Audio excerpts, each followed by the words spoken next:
এলেম অন্বেষণের জন্য যেই ছাত্ররা মাদ্রাসায় যায়, নবী বলেন তারা যখন রাস্তায় হাঁটে, ফেরেশতারা তাদের ওই হাঁটার রাস্তায় তাদের পরগুলা বিছিয়ে দেয়। ওয়া ইন্নাল আলিমা লা ইস্তাগফিরু লাহু মান ফিস সামাওয়াতি ওয়া মান ফিল আরদ হাত্তাল হিতানু ফি জাওফিল মা। আলেমের জন্য আসমান এবং জমিনে যারা আছে, সমুদ্রের মাছ পর্যন্ত আলেমের জন্য আল্লাহর কাছে ক্ষমা প্রার্থনা করে।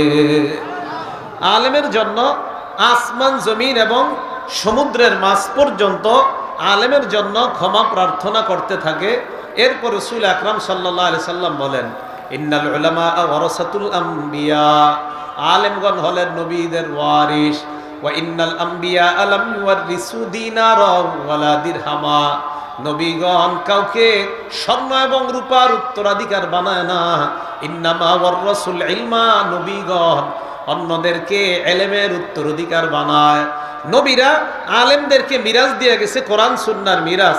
ওলামাদের কাছে উদাত্ত আহ্বান, কোরআন সুন্নাহর মিরাজটা যথাযথভাবে যেন জনগণ পায়। এই তাফসীরুল কোরআন মাহফিলে আল্লাহর রাসূলের রেখে যাওয়া মিরাজ যেন পায়, কোনো জাল বর্ণনা যেন জনগণ না পায়।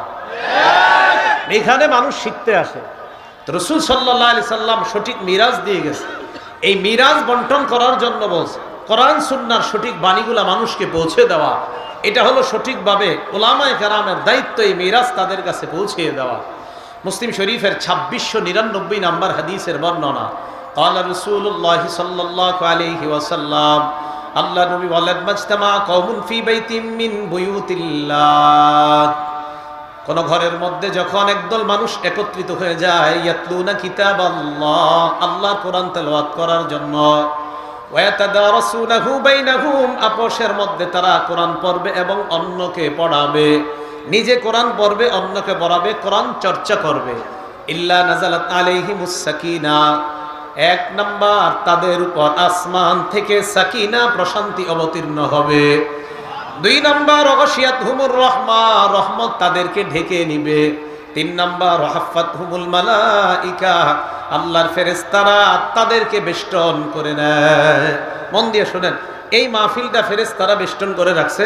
সহিহ বুখারীর বর্ণনা, আপনাদেরকে বেষ্টন করে আল্লাহর আসমান পর্যন্ত একদল ফেরেশতা চলে গেছে। এখন কেউ যদি এখানে বসে মিথ্যা কথা বলে, ফেরেশতা 1 মাইল দূরে যায়। বলেন কয় মাইল দূরে যায়? এখানে বসে যদি কেউ মিথ্যা কথা বলে, ফেরেশতা 1 মাইল দূরে যায়। তিরমিজি শরীফের 1972 নম্বর হাদিসের বর্ণনা, ক্বালা রাসূলুল্লাহ সাল্লাল্লাহু আলাইহি ওয়াসাল্লাম, আল্লাহ নবী বলেন, ইযা কাযাবাল আবদু তাবাআদা আনহুল মালাকু মিলান মিন নাতনিমা জাআ বিহি, কোন বান্দা যখন মিথ্যা কথা বলে, ফেরেশতা তার মিথ্যার দুর্গন্ধে 1 মাইল দূরে চলে যায়। ফেরেশতারা আমাদেরকে বেষ্টন করে রাখছে। এখন এই জায়গায় বসে যদি মিথ্যা কথা বলি, তাহলে ফেরেশতা এখান থেকে চারদিকে কয় মাইল দূরে যাবে? 1 মাইল। তাহলে এখানে মিথ্যার কোনো সুযোগ নাই। বিশেষ করে এখানে বসে তো মিথ্যা কথা বলাই যাবে না।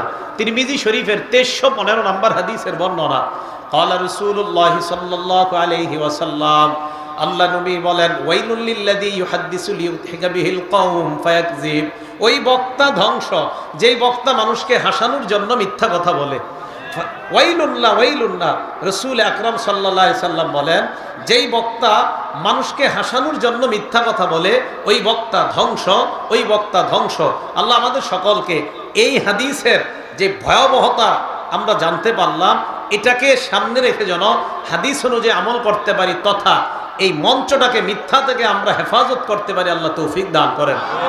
সহিহ বুখারীর 3267 নম্বর হাদিসের বর্ণনা, ক্বালা রাসূলুল্লাহ সাল্লাল্লাহু আলাইহি ওয়াসাল্লাম, ইউজাউ বির-রাজুলি ইয়াউমাল কিয়ামা, এক ব্যক্তিকে কিয়ামতের ময়দানে টেনে নেওয়া হবে, ফায়ুলকা ফিন-নার, জাহান্নামে নিক্ষেপ করা হবে। জাহান্নামে নিক্ষেপ করার পর ফাতানদালিকু আকদাবুহু ফিন-নার, আগুনের মধ্যে জ্বলে পুড়ে তার নারী বুড়িগুলা বের হয়ে যাবে। ফায়াস্তামিউ আহলুন নারি আলাই, অন্যান্য জাহান্নামীরা তাকে দেখতে আসবে, মানে একে দেখতে আসবে অন্য জাহান্নামীরা, তার নারী বুড়িগুলা বের হয়ে যাবে, অন্য জাহান্নামীরা তাকে দেখতে আসবে। তাহলে কতটা ভয়াবহ অবস্থা। আসার পর যখন দেখবে তার নারী বুড়িগুলা বের হয়ে আসে, জাহান্নামীরা তাকে বলবে, মা লাকা ইয়া ফুলান, মা শানুকা, কি ব্যাপার, তুমি অমুক ব্যক্তি না? আলাম তাকুন তা'মুরুনা বিল মা'রুফ, তুমি না আমাদেরকে নেক কাজের আদেশ করতা, ওয়া তানহানা আনিল মুনকার, অসৎ কাজ থেকে তুমি আমাদেরকে নিষেধ করতা। তুমি ওই বক্তা না। কি ব্যাপার, তুমি ওই আলোচক না যে আমাদেরকে অসৎ কাজ থেকে নিষেধ করতা, নেক কাজের আদেশ করতা? তুমি না ওই লোকটা? তো উনি বলবে হ্যাঁ আমি। আল্লাহ আমাদেরকে এই জাতীয় আলোচনা করা থেকে হেফাজত করেন, যে আমরা যা করি যা বলি তা করি না এমন যেন না হয়।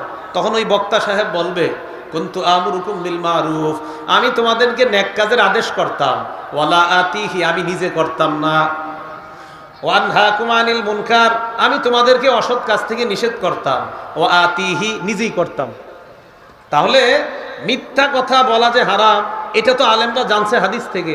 তো জানার পরেও যদি আপনাদেরকে এখানে মিথ্যা কথা বলে, এটা তো সঠিক হলো না। তো রাসূল আকরাম সাল্লাল্লাহু আলাইহি সাল্লাম বলেন যে এই ব্যক্তিকে কিয়ামতের ময়দানে টেনে জাহান্নামে নিক্ষেপ করার পর তার পেটের নাড়ি বুড়িগুলা বের হয়ে যাবে। রাসূল আকরাম সাল্লাল্লাহু আলাইহি সাল্লাম বলেন মারারতু লাইলাতান উসরিয়া বি আলা আকওয়াম, আরেক বর্ণনায় বি আকওয়াম, মেরাজের রাতে আমি একদল লোকের পাশ দিয়ে অতিক্রম করলাম। যাওয়ার সময় একটা কথা মনে পড়ে গেছে, বলে নেই। মেরাজ হয়েছে কোন মাসে? আপনারা বলেন কোন মাসে? বিমাকারিজা মিন নার, তাদের জিহ্বা, তাদের ঠোঁটগুলো আগুনের কেচি দ্বারা কাটা হচ্ছে। আমি প্রশ্ন করলাম মানহা উলা ইয়া জিবরিল, জিব্রাইলেরা কারা? জিবরিল আমিন জবাব দিলেন হা উলাই খুতবা উম্মতি, কারা আপনার উম্মতের বক্তারা। আল্লাযীনা ইয়াকুলুনা মা লা ইয়াফআলুন, তারা এমন কথা বলে যা তারা নিজেরা করে না। ওয়া ইয়াকরাউনা কিতাবাল্লাহ, আল্লাহর কোরআন পড়ে, ওয়ালা ইয়ামালুনা বিহি, নিজেরাই আমল করে না।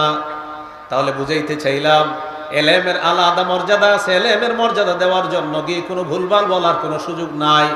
তিরমিজির 2617 নম্বর হাদিসের বর্ণনা, ক্বালা রাসূলুল্লাহ সাল্লাল্লাহু আলাইহি ওয়াসাল্লাম, আল্লাহ নবী বলেন মান খারাজা ফি তালাবিল ইলমি কানা ফি সাবিলিল্লাহি হাত্তা ইয়ারজিআ, কোন ব্যক্তি যখন আল্লাহর রাস্তায় বের হয় ইলমে দ্বীন শিক্ষা করার জন্য, কোন ছাত্র যখন ইলমে দ্বীন শিক্ষা করার জন্য বের হয়, আপনারা যখন ইলমে দ্বীন শিক্ষা করার জন্য রাস্তা অবলম্বন করবেন, নবীজি বলেন ঘরে আসার আগ পর্যন্ত এই ব্যক্তি আল্লাহর রাস্তায় থাকে। এই ব্যক্তি কোন রাস্তায় থাকে? আল্লাহর রাস্তায়। এগুলো হলো বিশুদ্ধ বর্ণনা।